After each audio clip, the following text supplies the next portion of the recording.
odhiambo makawuono. Malkia mar ariyo e piny Uingereza mong'ere kaka Queen Elizabeth the second owito ngimane. Motelo Queen Elizabeth ne riko kete bwarita mar thieth kaluwore kod ote ma oyangi moa kar jot mare makende mar Balmoral e piny Scotland. Gikone lipot koro yango ne owito ngimane ka en jigni 96 kaachiel koro wawinjo ni tang'o matimore e pinyno mar Uingereza. To so many for so long. And with the passing of the second Elizabethan age, we usher in a new era in the magnificent history of our great country, exactly as Her Majesty would have wished, by saying the words, "God save the King."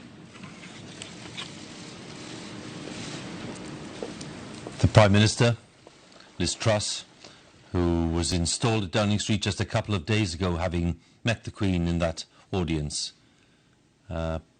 really presenting her own tribute with some personal elements in that, but also revealing something which we were hoping to hear, either from the Prime Minister or from the Palace, which is that Charles will be known as King Charles III, Nick, and that is at least confirming the title that he has adopted. Yep, that answers that question. And of course, for him, for Charles, there will be conflicting emotions at this moment. Yeah. There is the great sadness that he refers to in his statement of the loss of his mother.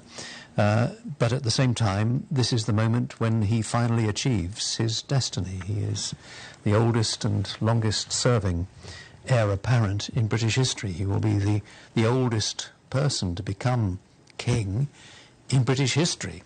Previously, the oldest person was William IV, who became king in 1830, aged 64. Well, Charles is 73.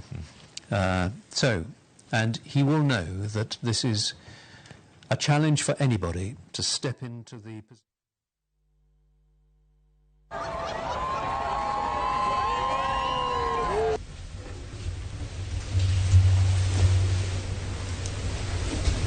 My government will use the opportunity of a strengthening